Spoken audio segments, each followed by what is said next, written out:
जय जगन्नाथ पे तो मानो मो यूट्यूब चैनल लिपो क्लासेस को स्वागत।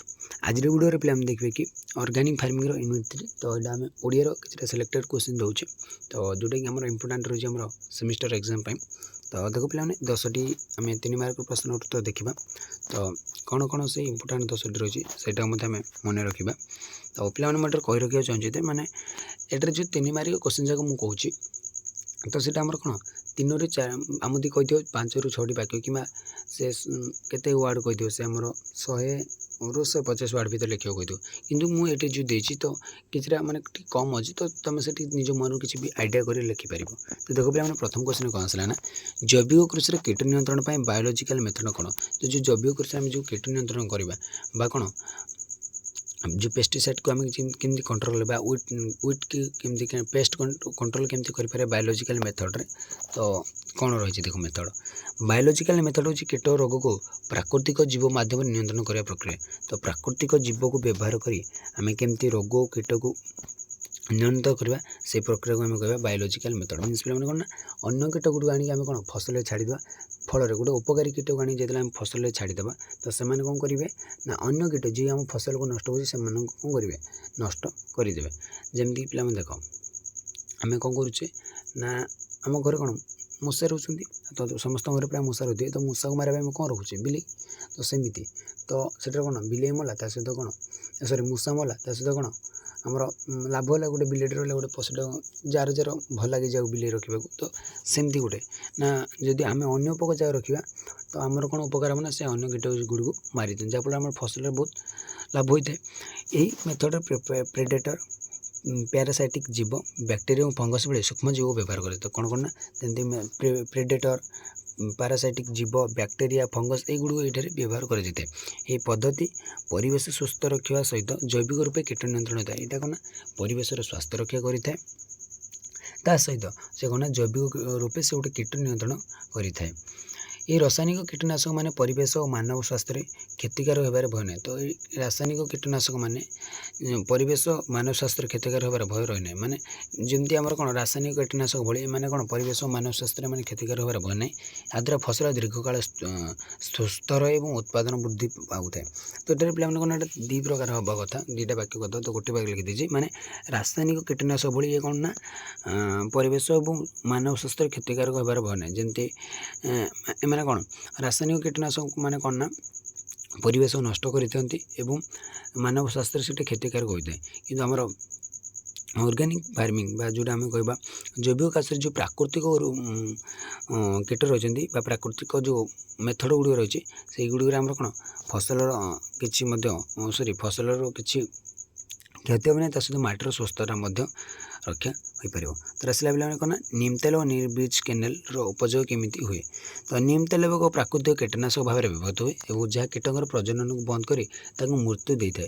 तो नीम तेल से गोटे प्राकृतिक कीटनाशक भाव से व्यवहार कराए जहाँकि कीटकर प्रजनन से बंद कर मृत्यु दे था मैंने कौन कीट मान प्रजनन से बंद कर दिए और मारी दे था। आ विभिन्न फसल कीट रोग नियंत्रण गोटे सार्वजनिक भाव व्यवहृत हुए ये बर्तमान कौन विभिन्न प्रकार फसल जो रही है तार से कीट और रोग नियंत्रण से गोटे सार्वजनिक भाव से व्यवहृत होता है व्यवहार कर नीम बीज केनेल ठू तेल तैयारी कराए जहाँ प्रस्तुति प्रयोग कराए। तो नीम बीज केनेल ठू कौन तेल तैयारी कराए जहाँ प्रस्तुति और प्रयोग कराए। ये प्राकृतिक उपादान कृषि को रासायनिक उपादान सहित रखिदे परिवेश से क्षति करे ना तो से प्राकृतिक उपादान से कौन कृषि को रासायनिक उपादान सहित रखिदे परिवेश से क्षति करे ना। नीम तेल उपयोग जैविक कृषि एक मुख्य अंश तो जो नीम तेल गोटे उपयोगटा से जैविक कृषि से गोटे मुख्य अंश। आसला पे 3 नंबर क्वेश्चन देख जैविक कृषि घास पत्ता नियंत्रण कौन कर जो घास विभिन्न प्रकार घास गोटे उठी जाए फसल फसल चारिपटे जो घास उठी जाए फसल मझे मझे जो घास उठी जाए आम केमती नियंत्रण करवा।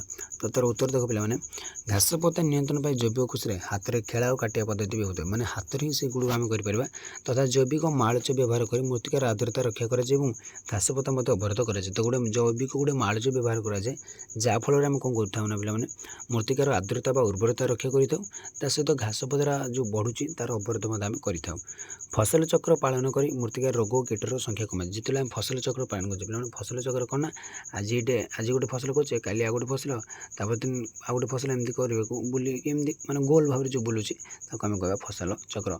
एवं गोटे माने कौन 2-3 मास पर जो गोटे फसल उत्पादन है ना आ गोटे फसल एमती चलो आम कह फसल चक्र।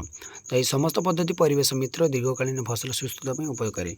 तो यही जो पद्धति गुड़ मुझे बर्तमान कहली पे ये समस्त पद्धति आम कौन परिवेश सहित मिश्र इको फ्रेंडली और से दीर्घकालीन फसल से साहाय्य करें।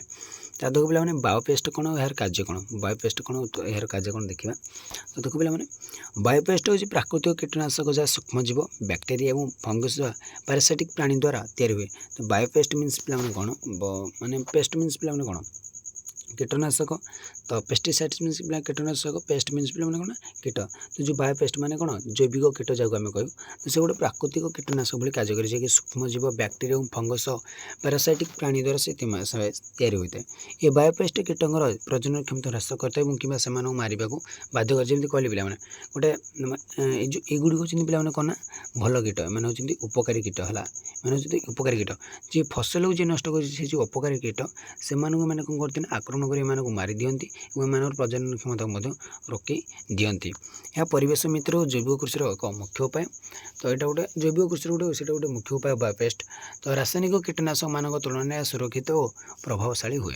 तो रासायनिक कीटनाशक तुलन यहाँ अधिक प्रभावशाली होता है। बायोपेस्ट द्वारा फसल उत्पादन और गुणवत्ता वृद्धि पाता है। जब आम बायोपेस्ट को व्यवहार करें तो आम कौन फसल उत्पादन और कौन गुणवत्ता वृद्धि कर आसला पे रोग प्रतिरोधक बीज मान कौन रोग प्रतिरोधक बीज देख रोग प्रतिरोधक बीज हूँ बीज जहाँ रोग रोध करने को सक्षम मैंने रोग को रोध कर विरोध कर रोग को तैयारी न करने से साहाय्य करता हूँ। ये बीज द्वारा उत्पादित फसल दीर्घकाल सुस्थ रहे और रोगर आक्रमण को सुरक्षित हुए। तो ये बीजटा मंजी द्वारा कौन उत्पादित फसलटा टी सुस्थ रहे और से रोगर आक्रमण को कौन सुरक्षित हुए। ये बीज व्यवहार कर फल कीट रोग प्रबल हुए ना। तो कीट रोग एत परिमाण हो न था और रोग प्रतिरोधक बीज चयन जैविक कृषि फसल उत्पादन और गुणवत्ता से वृद्धि आने। तो रोग प्रतिरोधक बीजटा से जैविक कृषि उत्पादन और गुणवत्ता से कौन वृद्धि आने माने गुणवत्ता से उन्नति आने कह गले पे बुझल। तो जैविक कृषि मूर्तिका उन्नति केमी मूर्तिकार उन्नति केमी हुए देख पे जैविक कृषि मूर्तिकार गुणवत्ता वृद्धि कंपोस्ट हामस और जैविक सरकार नुह पे जैविक सार है जैविक सार यहाँ व्यवहार करे। तो पे भूल जाए कि व्यवहार कराए यह मूर्तिकार जीवजंतु संख्या बढ़ाए माटीर पोषक तत्व को समृद्ध करे। कौन ना मूर्तिकार जीवजंतु संख्या बढ़ाई देते और माटीर जो पोषक तत्व रही है समृद्ध करे। सूक्ष्मजीव मूर्तिकार उत्पादकता बढ़ाए और फसल निम्ते से शुक्ल परिवेश सृष्टि करे। या फसल प्रबल रोग प्रतिरोधक होबार से साहाय्य करे। जो फसल जो प्रबल रोग प्रतिरोधक से साहाय्य करें। तेरा आस देख पे नीम तेल और तुलसी पत्र कौन परी रोग कीट नियंत्रण से गोटे कौन भली ना नीम तेल थी आजाडिराचिटिन एक प्राकृतिक कीटनाशक जहाँ कीटंकर प्रजनन बंद कर से मारी दिए। तो जो आमर गोटे नीम तेल जो आजाडिराचिटिन है जो चौतला ट हो जो यहाँ हसकार आजाडिराचिटिन गोटे से गोटे प्राकृतिक कीटनाशक भाव में से गोटे कार्यकारी जी कीटंकर प्रजनन क्षमता को बंद कर से मारी दिए। यह फसल उपर लगी कीट मान नियंत्रण करे और परिवेश को क्षति करे ना से परिवेश को क्षति करता है और कीट मान से कौन नियंत्रण करें। तुलसी पत्र मध्य रोग निरोधक गुण रोग प्रतिरोधक करते हैं कीटों से दूर करते। तो कीट को दूर करने और कौन रोग प्रतिरोधक करने से साहाय्य करता है। ये उपादान जैविक कृषि व्यवहृत हुए जहाँ माटी फसल सुस्थ रखी था। ए द्वारा आम कौन माटी फसल को ये आम कौन स्वस्थ रखी था। तो आसला पे 8 नंबर क्वेश्चन जैविक कृषि फसल चक्र प्रणाली कौन और किपर काम कले। तो फसल चक्र प्रणाली कौन और किपर कार्य कर देखा। तो फसल चक्र प्रणाली एक प्रक्रिया जहाँ विभिन्न प्रकार फसल प्रतिवर्ष विभिन्न भाव में चाष कराए। से गोटे प्रक्रिया जहाँद्वारा आम कौन ना विभिन्न प्रकार फसल प्रतिवर्ष विभिन्न भाव में चाष कराए। तो विभिन्न भाव चाष कर विभिन्न प्रकार फसल यह मूर्तिकार पोषक तत्व संतुलन में साहाय्य करे और कीट रोगर संख्या कमाए। तो यहाँ कौन पे पोषक तत्व संतुलन से साहाय्य करे सहित कीट रोगर संख्या कमाए। आ फसलर उपर रोग कीट आक्रमण को रोकी उत्पादन से वृद्धि करे। कौन ना फसल उपर रोग कीट आक्रमण रोकी दिए और उत्पादन से वृद्धि करे। फसल चक्र जैविक कृषि एक मुख्य तत्व अतुट रही है। तो फसल चक्रटा कौन पे जैविक कृषि गोटे मुख्य तत्व भाव से अतुट रही। तेरे आसला पे कौन 9 नंबर क्वेश्चन जैविक कृषि कौन मूर्तिकार सूक्ष्म जीवन भंग जो सूक्ष्म जीव छोट छोट जीवक से कौन रही है।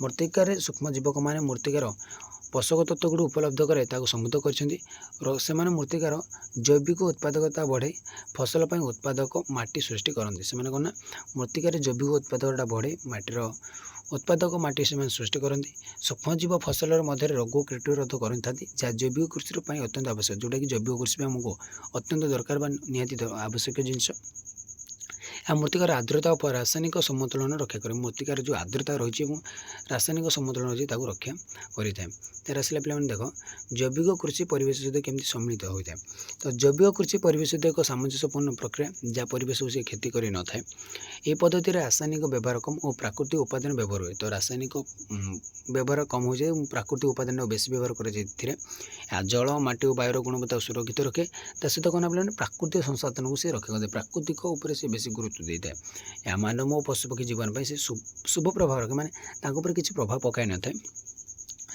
तो आज पे क्लास 2 8 रखा तो रोचे जय जगन्नाथ तो परवर्ती वीडियो में आउ किसी नुआ नुआ वीडियो आने जहाँकि तुम एग्जाम हेल्पफुल हो पार तो रोचे जय जगन्नाथ।